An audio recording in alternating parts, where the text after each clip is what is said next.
Hello, beautiful humans. Welcome to another episode of Role Models, Juicy Conversations with Beautiful Humans.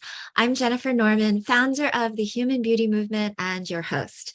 This podcast thrives on your support, so if you like what you hear, head on over to Apple Podcasts to rate and review us and thank us by leaving a donation on our anchor.fm page. Today, we're going to shatter some beauty myths, like the myth that people living with visual impairment wouldn't or shouldn't have an interest in beauty products.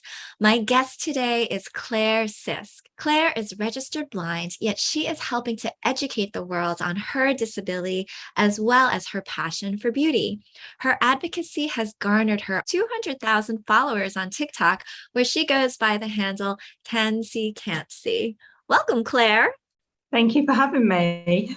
I'm delighted to have you. So let's hear all about yourself. When did you find your love for makeup and skincare? I was quite young, actually, because I have older sisters. So I think I was about 13 or 14 and I would steal their makeup. Obviously not the correct shade for me, and I often went to school with a very orange face, lots and lots of powder. That's kind of where I found my love for it, and just started to experiment with colours. As I was going to school and seeing other people wearing like eyeliner, I thought, I need to be trying that. So it did start really early.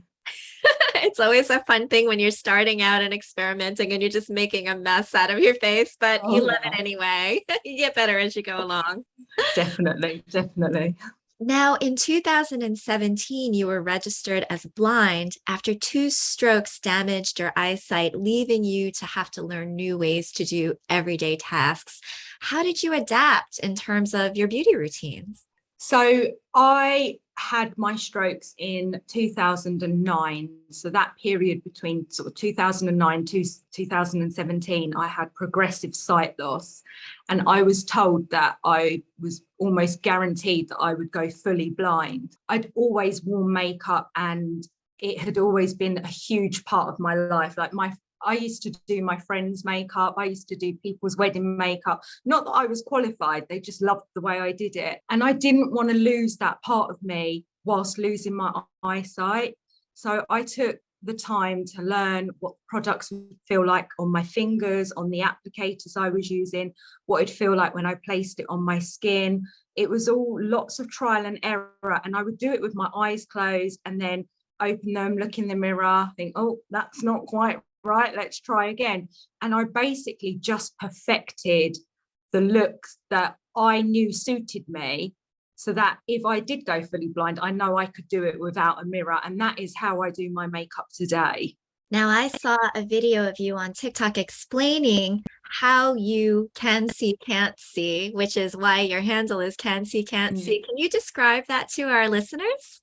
So I have no core central vision. My vision is peripheral only, but that is really fragmented. I can't see any finer details. So if I was to do my makeup in a mirror, for example, I can't see where my nose is, I can't see my mouth. I can see my eyebrows because they're quite dark. So if I got really, really close and stared in the right spot, I could work out where my eyebrows are. But I don't often do that. I'll just do it by touch and by the sound of those coarse hairs on our eyebrows. Right, because I think a misconception is that if you are blind, you can't see at all. Like everything is either dark or black or white, or you just literally can't see a thing. But in your case, the way that it was demonstrated on your video, it was almost like there was like a large ink blot or splotched out right in like most of your vision area. And then, as you said, on the periphery, you could see a little tiny bit, but it's fuzzy, right? It's not. It's very distorted. A lot of people think that blindness means you see absolutely nothing at all. It's a really high percent, like 97% of people who are registered blind have some sort of vision, and that might be colours, light and dark perception, shadows. For me, I can see like an overall, like if I was looking at a tree in a field on a bright day, I could work out that that's a tree. I just think it isn't necessarily where it is because I don't have that depth perception. And sometimes I'm a bit vague with what colours things are because of how blurred that bit of vision I have is. But I use that little bit of vision that I've got to help me navigate the world. It's not the best, but I will take it for now. Yeah, yeah. So also in your videos, you show how you use NFC tags to help you become familiar with beauty products that you buy in stores. And at the beginning of your journey, like how did you feel about beauty industry's accessibility for visually impaired individuals? So when I started losing my sight, the technology we have today wasn't around. iPhones had come out, but they weren't as advanced as they are now, or they could have been, but I wasn't aware of that kind of technology. I rely heavily on an app that reads things for me. That certainly wasn't a thing back then. So for me, the beauty industry was extremely inaccessible. It was a case that I like in makeup from a very young age. So I knew what colours suited me. I've got green eyes, and we all know purples make your green eyes pop. So I would stick to those and your nudie and beigey tones.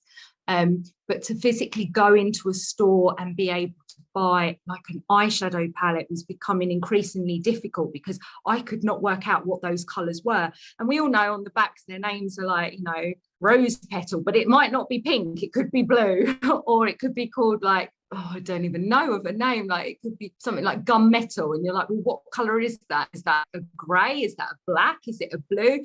It could be glitter, it could be matte.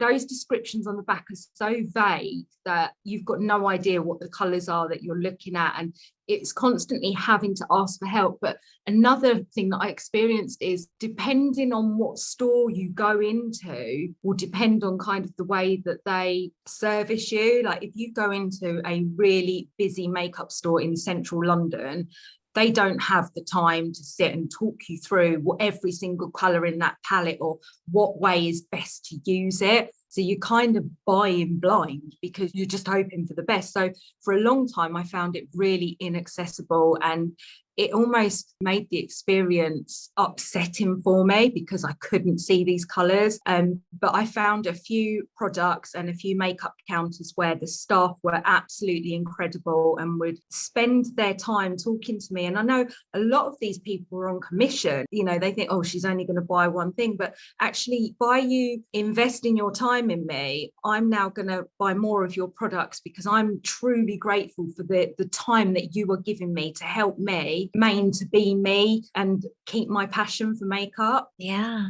yeah, wonderful. It was so amazing. And it's true. I think that the ones that can go out of their way to offer support and recognize that if you can't see a color or if you want a description, that they'll really sit with you and take the time that you would like in order to be able to make a purchasing decision. And then, yeah, you've got a customer for life after that, I think. Exactly. Yeah. How about online? Is it any easier online? Are the descriptions any better or not so much? Still have work to do. They can be, but as long as that website is accessible, I use a screen reader because I can't read. So a lot of the time, the websites are not compatible with that screen reader, or they're kind of half compatible. So, you might find that it's this brand of product and it will say like nude shades, 8 nude shades. But you're like, well, what variable are they? Is it like real dark brown to light cream? Or are we talking black to white?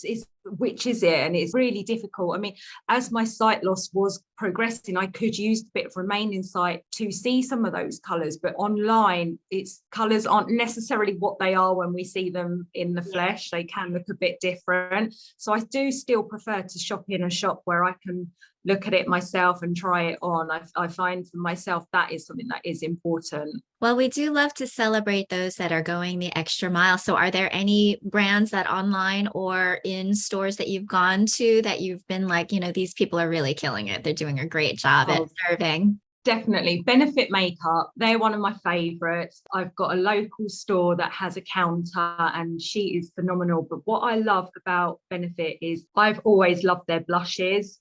Most of us own Hoola. It's a staple, isn't it? But every single blush has its own unique scent, and I can tell what blush it is just by smelling it. I don't have to get my screen reader out. I don't need to put a tag on it to know. I can just sniff it and go, oh yeah, that's Coralista, or that's my Dandelion. And I absolutely love that. And their mascaras as well. The lids are all a different texture. So straight away, I know if I've got Bad Girl on, it's just absolutely love it when it's an accidental design, but it's an accessible accidental design. Charlotte Tilbury, their packaging is, it's all very sleek and gorgeous, but again, it's so different that you're like, yep, that's my face powder, that's my blush, because although they're the same shape, they've got different textures. Yeah, so anything that is multisensory for those brands that are watching this, if it's smell or if it's tactile.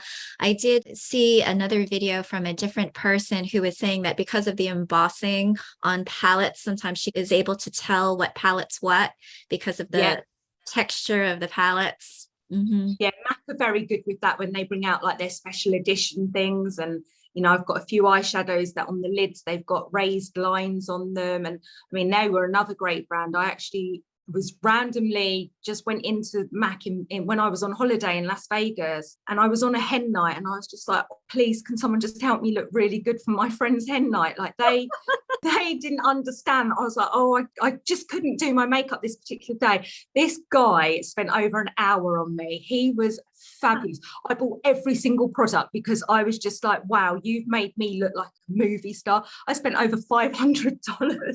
Yes. I didn't care because it was the experience. I was like, you've made me feel incredible. I'm going to buy all these products. That is so wonderful. I love that so much. Now, on Instagram and TikTok, you have videos of your favorite tips or hacks for doing makeup when you're visually impaired. What is like the one tip that you'd give to individuals struggling to do their makeup or skincare regime due to their eyesight? I think skincare is easy. You're not generally with skincare, it's a prep, isn't it? So you're not kind of facing the world with dodgy looking eyes or anything. I think makeup's probably more the risky area. My biggest tip is I use surgical tape. We call it micropore tape over here. And I place that going upwards from the corner of my eye to my eyebrows so that when I'm doing my eyeshadow, I know it's where it needs to be. And then if I don't want that harsh look, when I peel it off, I just fluff it out a little bit so it's not really intense. But I've noticed that a lot of the makeup influencers now are going for that harsh look. And I'm like, I think I might have invented that. Yeah, that's very clever. And it's funny because when I had learned to do my makeup, and for years I would always do my foundation, powder, blush, concealer, like the face part first. And then all of a sudden I started noticing influencers doing their eyes, like the full eyes first. And I was like, how in the world and why? I just didn't understand it. And it's because of the fallout of the shadow, and they didn't want to mess up all of the base that they had just done. And I was like, that's very clever. Now I'm going to do this the opposite way from now on. So it's and I find the tutorials that you see online, although I can't visually see it, the way they talk through it, I'm able to understand it, and I'm able to think, I'm going to give that a go, because they are literally talking you through as they're doing it. So again, they've accidentally made it accessible by doing that. Obviously, I can't see the final outlook. I'm like, well, I'm going to give it a go. Are there any other specific tips or, different things, the scoop on your own beauty care or skincare routine? Like, what steps do you typically follow? I've always had a very, very basic skincare routine, and my daughter will kill me for saying this, but we are constantly told we are sisters. And for her 21st birthday, I was the one who got ID'd, not her. I think I'm obviously doing something right with my skincare. I'd say. I literally just use a face cleanser every night and every morning, and then just a very simple moisturizing, well, I say simple, it's not, is I use hyaluronic acid, I use a rose water. I've got quite dry skin, so I need that extra moisture. And then I make sure I have a very good eye cream because I am getting older, and just a moisturizer that suits my skin. And it's hard because you try so many, and there are some really expensive ones that don't work and the cheaper ones might work. But I try them for at least a few months to see how my skin adapts to it. And then I find winter and summer is very different as well. I feel like I've kind of nailed it with my products now, and I kind of stick to those products because I know that they work best for my skin and my makeup sits really well on top of them. Nice, nice. Now you said that you have dry skin, and one of the ways that I tell that my skin is dry is I will see the flakes or I'll see scaliness. Is it more tactile for you? Like you feel tightness that you know that your skin needs more moisture? Or are there any other cues that you look for, so to speak? Yeah, because I'm always touching everything, my face, I just think, oh yeah, that's it. It doesn't feel as soft and supple as it should. And I'm like, okay, we need to either rehydrate ourselves from the inside out, or if that's not going to work, from the outside in. And sometimes a combination of both. Like, see, the last few days have been extremely hot here, so I'm probably more dehydrated. And I can not only tell it on my face, but like the skin on my arms and my legs. So I think, yeah, I need more hydration. So I just slap on a bit more. And there is a beauty influencer who I follow. He said, you know, just slap it on and let it soak in. And I thought, I'm going to do that. That is what I'm going to do. Yeah, for me, it's the eye area. I have to just like pack it on. I pack on that eye cream like no other. And then lips, my lips are constantly dry. And Yeah. it's a cue like I'm not drinking enough water. I know I have to drink water. And so it's always that sign that my lips are constantly chapped. And I live in Los Angeles, so that's part of it too. It's pretty dry here. How about your makeup steps? So there's specific ones aside from the micropore tape and doing your eyes. Like walk us through what you typically do on an average day. So most days I do a full face of makeup because I've always done that. There's the odd day I won't, you know, if I'm just having a sofa day or cleaning, then I won't bother.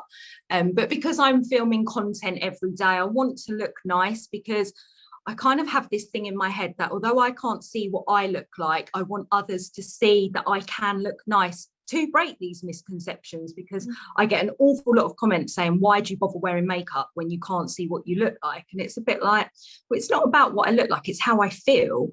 Mhm. So my routine would be, I always use a primer. If I'm going out, I'll use a highlighting primer. If I'm staying in, it's more of like a reducing pore primer. I do my eyes first. I have learned that I've got quite hooded eyes.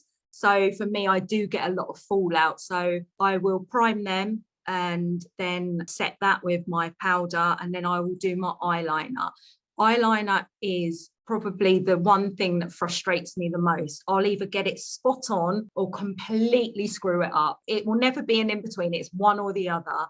And at least then if I do screw it up, I can just take it all off and start again, and I've got no base to have to redo. And with my eyeliner, I've learned to pretty much just stab myself in the eye and hope for the best.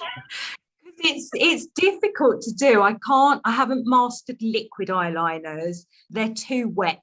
And because I have to use my fingers a lot, I just end up looking like a panda. So a good like kohl pencil, because it almost feels rubbery when you're putting it on your eyelid, so I can feel exactly where it is. And then I will do my eyeshadows, whatever colors I'm going with that day. I like to match it with my outfits, and I use my surgical tape up here. And then I do my base, which is I'll just use a foundation, and I don't put it under my eyes. I've been told by many influencers, never, if you're of a certain age, less is more.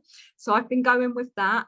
And then I will do the concealer, but a very small amount. I do have quite dark circles, and then set all that. And then if I'm feeling really, oh, I want to be super glam, I do the whole contour and the shine as well. I can't think what that stuff's called now. Like a highlighter? I do the whole contour and highlighter. And I don't use a lot of powder, because a lot of the contour, I'm setting that with my dark Hoola. And then they have like a liquid blush, because I like to feel where I've put that. Although I can feel the powders like up here on the cheekbones, I like to know they're there. And then I smell my blushes and go in with my blushes and just go full on. That's pretty much it. And then I leave my eyebrows till very last, because I feel they're kind of like the frame to your face. And I do that just by hearing, because I use one of those spoolies, and you're like, yeah, I can hear where they are. And as I'm doing it, I'm remembering where I'm feeling that on my face. And then I use my fingers as a guide when I pencil on. But eyebrow gels are just so easy. They are a blind person's dream. You can hear where they are. That is the first time I've ever heard that. That is magnificent. I can hear my eyebrows. You're like, yeah, there they are. They're so coarse. Like, if you next time you do your eyebrows, try and close your eyes and just I listen. will. There they are. Oh my gosh. Wow, that is so cool. I absolutely love that. Now, do you think that there are any other misconceptions about loving beauty and makeup while being visually impaired that you would want to address? I think a lot of the time people are just like, why do you care what you look like when you cannot see? That seems to be the overall thing. And a lot of people also say, you don't need to wear makeup. And it's like, well, no one needs to wear makeup, but we wear it because we want to and because it makes us feel good. Like the amount of people that are like, well, it just makes me feel glamorous when I put it on, or I feel more human, or, I'm so tired, I need a bit of mascara just to make my eyes look awake. It's those little things that you're like, I don't understand why people have to have an opinion on it. It's like, just let individuals be their individuals. If they want to wear green and orange eyeshadow, let them. What is not causing you any bother, let them. If they want to express themselves through their makeup, let them. And I find that's what I do now with mine. That's how I kind of express myself. And I just want to feel how I feel, not as blind me. And if I stop wearing makeup, I've kind of felt like, well, it's because I'm blind and I can't be bothered, or I don't want to, or I can't buy things. That's not who I am. So that is why I want to continue to wear it. I think that that is such a beautiful statement. And I truly believe that it's not about that other person. That other person's opinion is more of a reflection on that other person and what they feel about themselves. But for you doing you and what makes you feel good, because you are leaning into your joy and you're expressing yourself, and you are, creating art out of what we've been given, fashion, hair, makeup, all of this is for fun. It's for pleasure. It's for us to just, feel like we want to wear a smile all day. And Absolutely. if putting on makeup does that for you, amazing. I am so happy for you. And, I would love to help other people realize that, rather than putting yourself and your own story out onto somebody else and saying, oh, you're pretty enough as it is, you don't need that, or why do you bother? It's such a waste of time. But, I'm going to do me, you do you. Yeah. Yeah. It's very much like that. But also as well, for me, I find like it's part of my routine. So for a long time, I suffered with depression and anxiety whilst I was going through this journey. And, there were days that I wouldn't even shower because I just didn't want to exist anymore. But I had to, because I had this small child who relied on me. And I just kind of set myself like a little routine. Like every morning I will get up, I will make my bed, I will shower, brush my teeth, wash my hair, and I will put on a bit of makeup, because that has set me up for my day. And then if that's all I do, at least I've achieved something. And then if I can, I will build on that and do a little bit more. That is brilliant too, because there are so many people right now suffering from depression that are feeling alone and feeling like, what is it worth? What do I, and just to get themselves out of bed because of a situation that they're grieving in right now. Any little forward momentum helps. Any little moment of positivity and energy is going to get you to that next step. And it may take days, months, years, it may. But eventually you'll see the sunlight and you'll be able to smile again. And a lot of that is because you've committed to bettering yourself. We're always in this place where we're human, things are going to happen, and it's okay to feel crummy. It's okay to feel bad, as long as you recognize that there is something more for you. You just may not be able to see it in the funk that you're in right now, but truly, the support is there. You've got it. It's all within you. And so just putting one foot in front of the other every single day is magic. Really, really helpful. Absolutely. Absolutely. Now, speaking of momentum, you won the Best Social Media Impact of the Year category in this year's R&IB Awards. How does it feel to know that you're changing negative stigmas surrounding capabilities of the visually impaired? I get really emotional when I talk about this, because I was just, to be nominated, I was just like, oh wow, what an honor. But to actually win it when there are so many blind content creators out there doing the same thing, it was just absolutely phenomenal. And the reason I did start doing this was to change people's misconceptions about sight loss. I got accused of faking being blind because I was able to use a mobile phone, and it's become so apparent that people aren't aware blindness is a spectrum. They think blind means you see nothing, and it's like, well, actually, even if we can't see anything, we're still able to use a phone because technology is accessible. Most people voice note now or dictate. They don't use their finger to text. Like, well, how are you texting? It's like, well,